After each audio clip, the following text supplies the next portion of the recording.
இறை கருணை பெற்ற அன்பர்கள் அருளாளர்கள் அனைவரையும் வாழ்த்தி வணங்கி மகிழ்கிறோம். அன்பிற்கினியவர்களே, நம்முடைய பதிவுகள் பலரிடத்திலே மிகப்பெரிய பாதிப்புகளை ஏற்படுத்தி இருக்கிறது. தொடர்ந்து நாம் முன்வைத்துக் கொண்டு வரக்கூடிய அரசியல் நிலைப்பாடுகள் பற்றிய கருத்துக்கள் பலரை அதிர்ச்சிக்கு உள்ளாகி இருக்கிறது.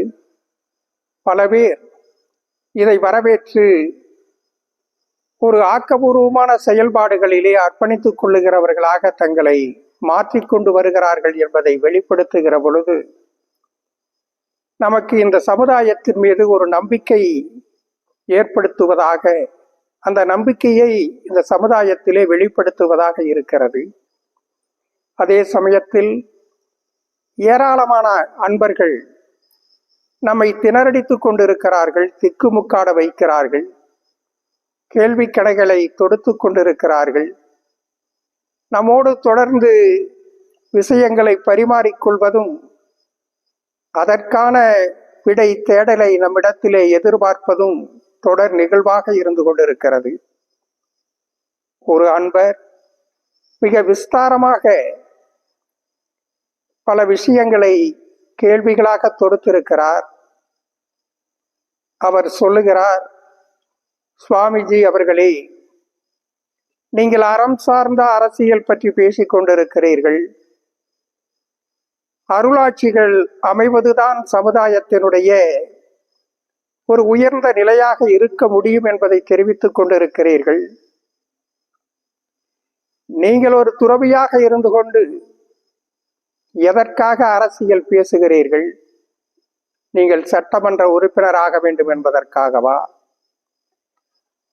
அல்லது அமைச்சராக வேண்டும் என்பதற்காகவா, முதல்வராக வேண்டும் என்பதற்காகவா நீங்கள் தொடர்ந்து அரசியல் பற்றி பேசிக்கொண்டிருப்பதனுடைய காரணம் என்ன?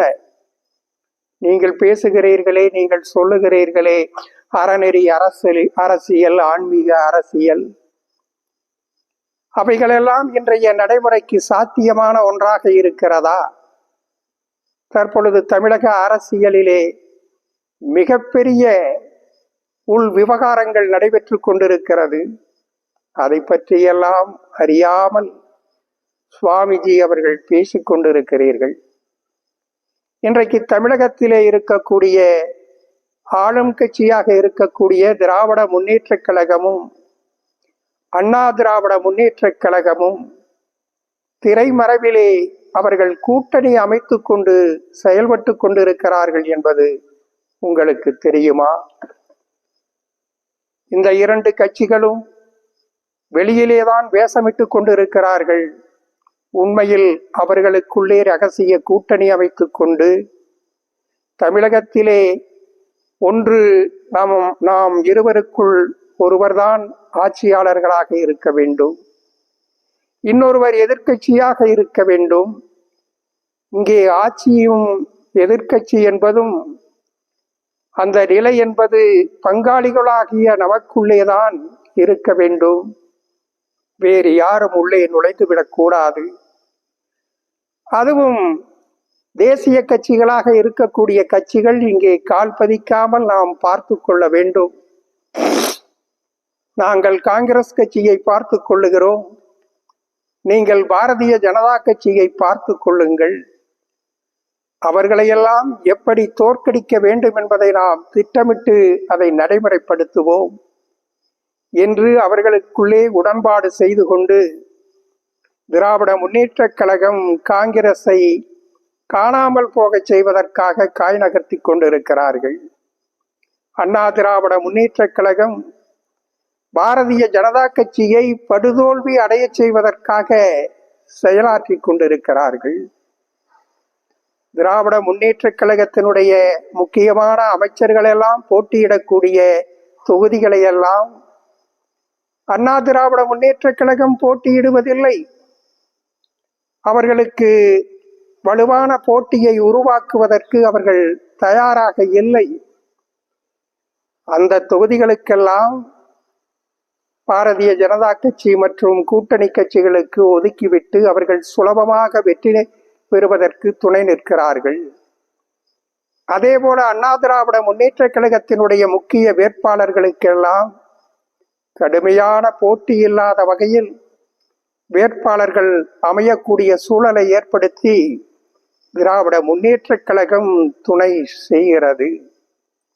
இதுதான் இவர்களினுடைய திட்டமாக இருக்கிறது.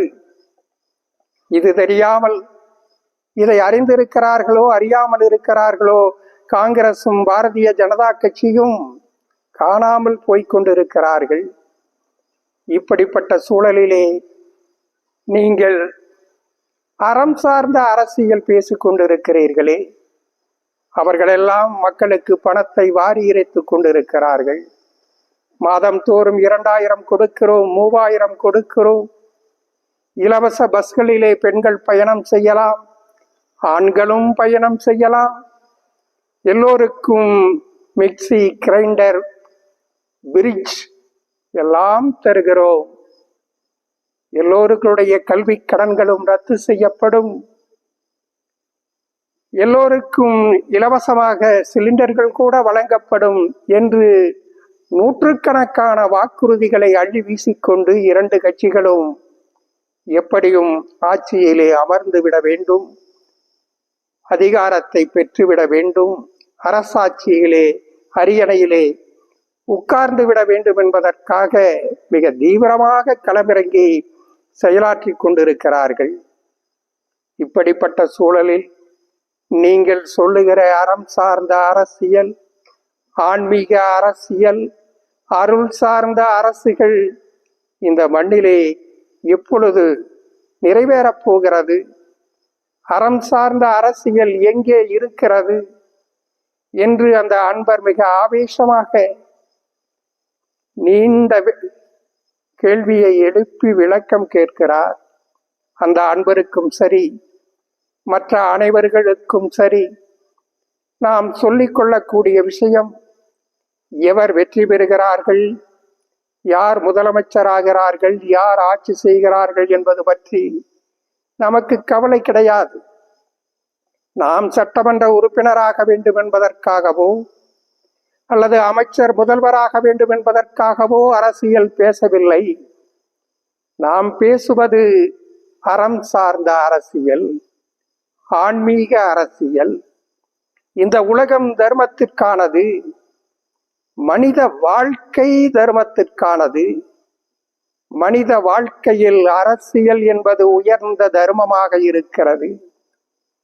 அரசு என்பது உயர்ந்த தர்மமாகவும் உயர்ந்த ஆன்மீகமாகவும் இருக்கிறது. மனித வாழ்க்கையில் இந்த உயர்ந்த தர்மத்தை நிறைவேற்றுகிறவர்களே கடைத்தேற்றம் பெறுகிறார்கள். எனவே இந்த மண்ணிலே இருக்கக்கூடிய மக்கள் அனைவரும் கடைத்தேற்றம் பெற்றவர்களாக மாற வேண்டும் என்பதுதான் ஈசனினுடைய செய்தியாக இருக்கிறது. இந்த மக்கள் எல்லோரும் தர்மத்தோடு வாழ வேண்டும், தர்மத்தோடு செயலாற்ற வேண்டும். அதிலே உயர்ந்த தர்மமாக இருக்கக்கூடிய அரசியலிலே தர்மத்தோடு தர்மத்தை கடைபிடித்து செயலாற்ற வேண்டும். அரசியலிலே ஈடுபடுகின்றவர்கள் எல்லாம் தர்மத்திற்கான இறை ஆளர்களாக இருக்க வேண்டும். அதற்கு வழிகாட்டுவதும் துணை நிற்பதும் துறவிகளினுடைய, அருளாளர்களினுடைய கடமையாக இருக்கிறது, தர்மமாக இருக்கிறது. அந்த தர்மத்தை நிறைவேற்றுகிற செயலிலே தான் நாம் தொடர்ந்து இயங்கிக் கொண்டிருக்கிறோம் என்பதை தெளிவுபடுத்த விரும்புகிறோம். இங்கே இருக்கிறவர்கள் திரைமறைவிலே கூட்டணி அமைத்திருக்கிறார்களா? அவர்களுடைய திட்டங்கள் எல்லாம் என்ன? அவர்களெல்லாம் எப்படி செயலாற்றி கொண்டிருக்கிறார்கள் என்பதை நாம் ஊடுருவி பார்க்கக்கூடிய செயலுக்கு நாம் உரியவர்கள் அல்ல. ஆனால் அனைவரும் உணர்ந்து கொள்ள வேண்டிய ஒரு விஷயம், மனிதர்களினுடைய செயல் எதுவாக இருந்தாலும், மனிதர்களினுடைய செயல்பாடுகள் எத்தகையதாக இருந்தாலும் அதற்கான தீர்வை, அதற்கான பலனை தீர்மானிக்க கூடியவன் வேறு எங்கோ இருக்கிறான். அவன்தான் தீர்மானிக்கிறான் என்பதை அனைவரும் உணர்ந்து கொள்ள வேண்டும். அறம் சார்ந்த அரசியல் பற்றி நாம் பேசிக்கொண்டிருந்த பொழுது ஆரம்பத்திலே பலரும் தெரிவித்தார்கள். அறம் சார்ந்த அரசியல் என்று சொல்லுகிறீர்களே, அப்படியானால் அந்த அறம் சார்ந்த அரசியல் எப்படி இருக்க வேண்டும் என்று கேள்வி எழுப்பினார்கள். தேர்தலிலே போட்டியிடக்கூடியவர்கள் பொது காசிலே இருந்து ஒரு பைசாவை கூட தன்னுடைய சொந்த நலன்களுக்கு பயன்படுத்தாமல் முழுமையான தொண்டும் சேவையும் செய்து மக்களுக்கு அர்ப்பணித்து கொண்டு தியாகம் செய்யக்கூடிய தகுதியும் வாய்ப்பும் எவருக்கு இருக்கிறதோ அவர்கள் அரசியலிலே ஈடுபடலாம். அவர்கள் தேர்தலிலே வேட்பாளர்களாக போட்டியிடலாம். அப்படிப்பட்டவர்கள் ஆட்சியாளர்களாக அரியணையிலே அமரலாம். இதை தேர்தலிலே போட்டியிடக்கூடிய வேட்பாளர்கள் மக்கள் மத்தியிலே சத்திய பிரமாணம் செய்து கொள்ள வேண்டும்.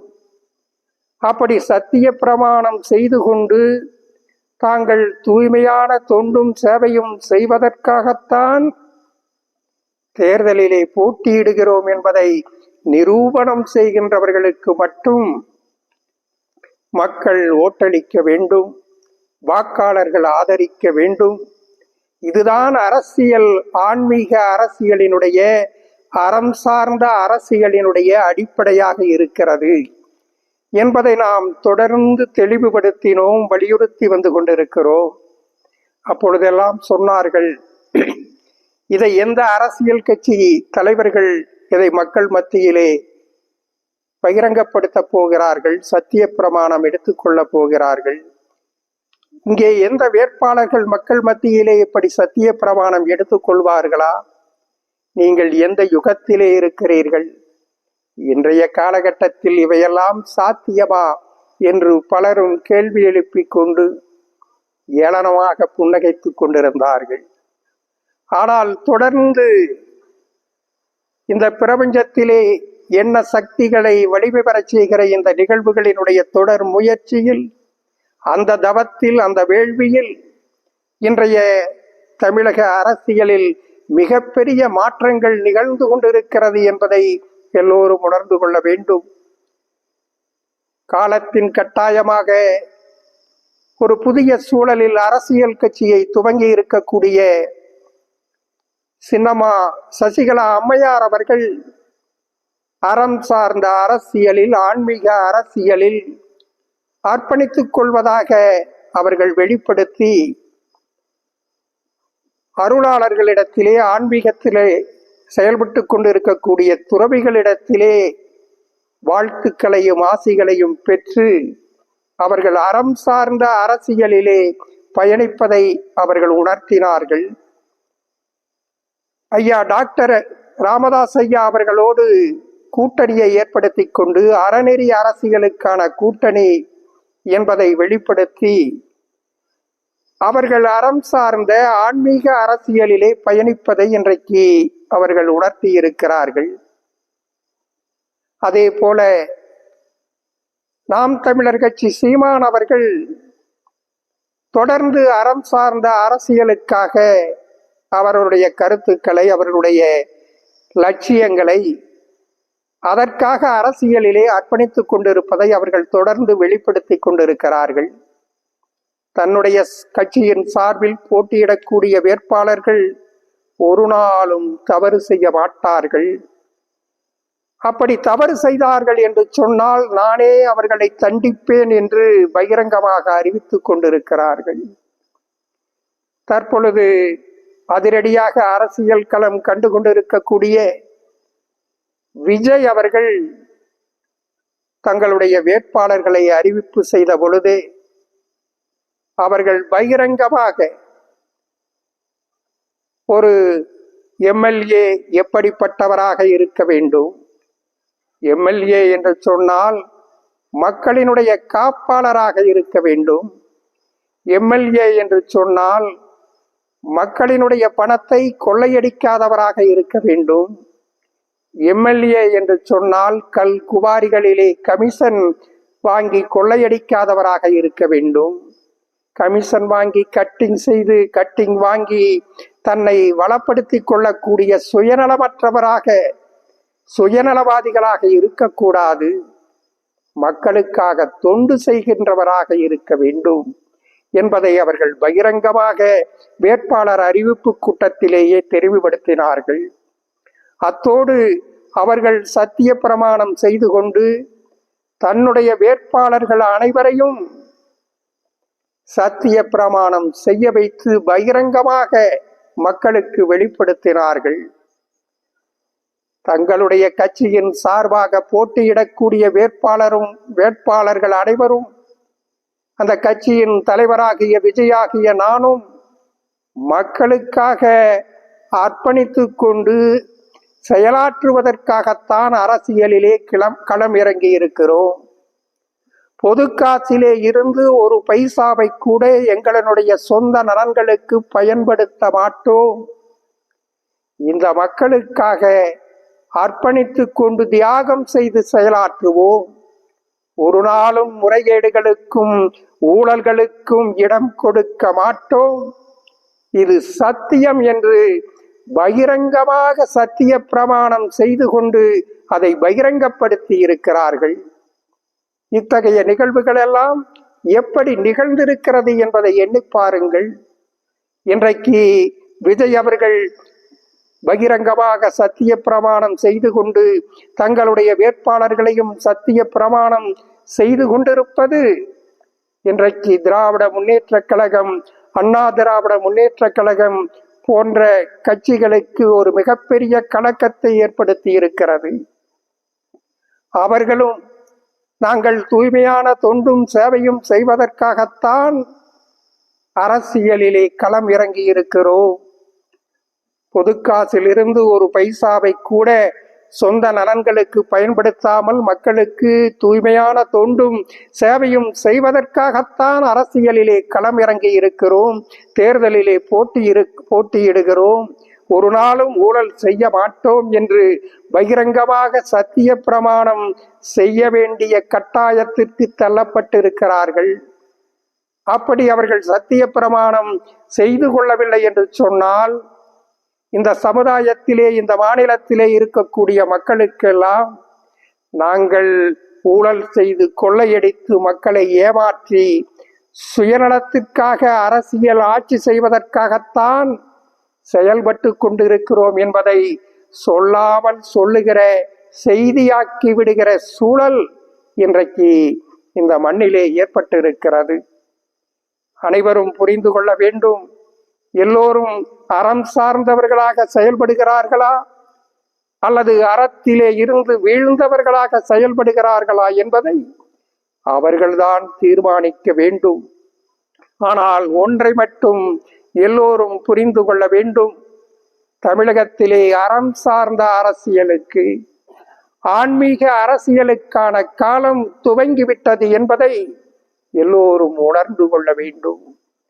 நடைபெற இருக்கக்கூடிய சட்டமன்ற தேர்தலினுடைய முடிவுகள் தமிழகத்திலே அறம் சார்ந்த அரசியல், ஆன்மீக அரசியல் தழைக்கப் போகிறது என்பதற்கு சாட்சியாக விளங்கப் போகிறது என்பதை எல்லோரும் உணர்ந்து கொள்ளுங்கள்.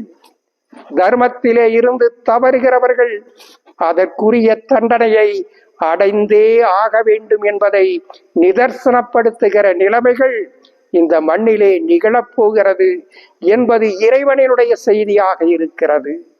ஏதோ காற்றிலே கரைந்து போகிற, காலத்தால் மறைந்து போகிற சொற்களுக்காக உங்களோடு நாம் பேசிக்கொண்டிருக்கவில்லை.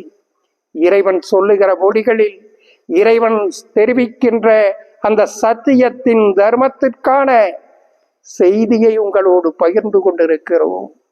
எனவே மனித வாழ்வில் உயர்ந்த ஆன்மீகமாகவும், உயர்ந்த அறநெறியாகவும், உயர்ந்த தர்மமாகவும், இறைநிலையாகவும் இருக்கக்கூடிய அரசில் பங்கேற்று செயலாற்றுகிறவர்கள் தர்மத்திற்கான மனிதர்களாக, இறையாளர்களாக இருந்து செயலாற்றுங்கள்.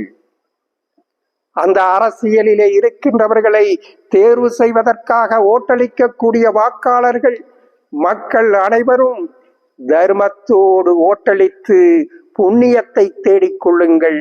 ஒரு நாளும் பாவத்திலே வீழ்ந்து விடாதீர்கள். இதுதான் இந்த பிரபஞ்சத்தின் செய்தியாக பேராற்றலினுடைய செய்தியாக இருக்கிறது என்பதை அனைவருக்கும் தெரிவித்துக் கொள்ளுகிறோம். நிச்சயம் நடைபெற இருக்கக்கூடிய தேர்தல் தமிழகத்திலே அறம் சார்ந்த அரசியலுக்கும் அறநெறி அரசியலுக்கும் ஆன்மீக அரசியலையும் நிலைநிறுத்துவதற்கு வழிவகுக்கக்கூடிய தேர்தலாக அதனுடைய முடிவுகள் தீர்ப்புகள் இருக்கும் என்பதை நாம் இங்கே தெளிவுபட தெரிவித்துக் கொள்ளுகிறோம். அனைவரும் அறம் சார்ந்த அரசியலுக்கு தர்மத்திற்காக அர்ப்பணித்துக் கொள்ளுங்கள். பரிபூரண நல்லாசிகள்.